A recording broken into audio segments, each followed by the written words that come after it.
I'm Sasha Keable. I'm from South London and I'm a singer-songwriter. That's what I do. And what inspired you to sing? So I fell in love with songwriting first. That was what really inspired me to start music and make it my career. I really enjoy just being able to create something from scratch and make something that no one else has thought of or that's come out of someone else's brain. I just think that's an amazing thing with music. What is your favourite song that you've written and why? Favourite song that I've written has to be one of my new ones. But it's hard to choose because they're all like my babies. Like it's like choosing a favourite child. They all have different reasons why I love them, different reasons why they resonate with me. But I couldn't choose, not right now. I feel like there's songs that people love and then there's songs that I love, and I probably love the ones that people don't love as much. After writing about personal things, I think that there's this unspoken rule in music where you walk into a room with a producer that you've never met before and you're expected to share your deepest, darkest thoughts and like what's been going on in your life, and like you have to just get straight to it. Like you don't have any time to be like, oh, this is awkward. Like you need to get a job done and you've only got probably, let's say, max 12 hours to get it done. Like that's on a good day. More time, you've probably got about 7 hours to get a song. So I think I've kind of got used to it, and I think that translates now into my real life. Maybe I'm a bit of an oversharer because I've just had to learn how to be so open with everyone. do you prefer writing for other people or yourself? I prefer, it depends, because when I'm writing for other people, obviously it's their life story. I don't have to go into what I've experienced. Obviously I do naturally, as a storyteller and as a writer, I will delve into how do I feel, how have I felt in such similar situations or whatever to pull from it. But it's so much easier when I'm writing for someone else and I'm just like, so what's wrong with your life? Do you know what I mean? Like, what's going on? Like, who hates you? Who do you hate? Like, I think now as I'm maturing in my music and in my songwriting and just as an artist, I'm finding the joy a lot more in writing and creating for myself, and it doesn't all have to be so heavy as it did maybe when I was younger. And how do you feel about the song? Well, if we're going off streams, Killing Me, the song that I did with Georgia Smith, is my most popular song.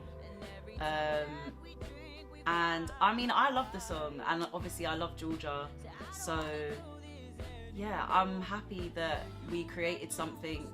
We were both going through breakups at the time, we were both writing from the heart, so it felt good to know that other people, you know, felt the same or could, you know, be on the same page as us and like take from our heartbreak and heal themselves. So it felt really good, but that's not to say that I don't wish that like the songs that I love like weren't more popular. But to be fair, probably my favourite song of mine that's already released, Under Your Skin, that's really popular, so it's fine. I just don't think you can't gauge what people are gonna love or what they're gonna stick to. All I can do is just try and make the best music I can. And once it's out, it's really just not in my hands anymore. Like, you can push a single as much as you want, but if one song on the album or on the EP makes more of an impact and people connect to it, it's out of my hands. Like, Do you feel that you've ever been treated differently due to your gender in the industry? absolutely. I think that it would be silly to assume that men within the industry don't look at you differently as a female artist. And also, other females weirdly treat you differently because you're a female. But it's definitely changing. Like, in the time that I've been in the industry, I can see a lot of change. And also, there's a lot more of a family mentality between, like, within the UK female, especially the R&B scene, artists lifting up other artists, supporting other artists, because there was this kind of rhetoric that was pushed onto us that if you're a female R&B artist, there's literally only space for one of you, and that's just not the case. Like, there's an audience for everyone.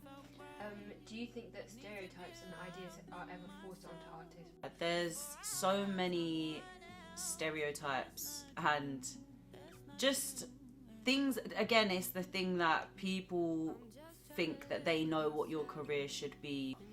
I feel like, yeah, there's so many people that just kind of push their own ideas onto artists rather than nurturing what it is the artist has within themselves and what the artist is good at. What is the most important thing to success in your opinion? Being true to yourself and being authentic. I know it sounds like the most generic thing, but you cannot underestimate how important that is and how far that will take you, and like integrity and being able to say no to the right things, and knowing that knockbacks are just that, they're just knockbacks, they're not no's. Like, you're never gonna succeed if you have thin skin. You have to build a thick skin. Just know that, like, there's always another way. You just have to find it. What do you think is like the biggest lesson that you've learned? To be 100% true to myself, and if my gut is telling me no, then I'm not going to do it, and I just don't care who I piss off in the process, because ultimately it's my face and it's my music, and the people around me that work with me, yeah, they could go and find other artists, but they wouldn't find a me. And I am the commodity. Like, I am the reason that my music exists. That's that. Perfect. To love, your voice still haunts me at night, but this time it don't make me cry. Just trying to be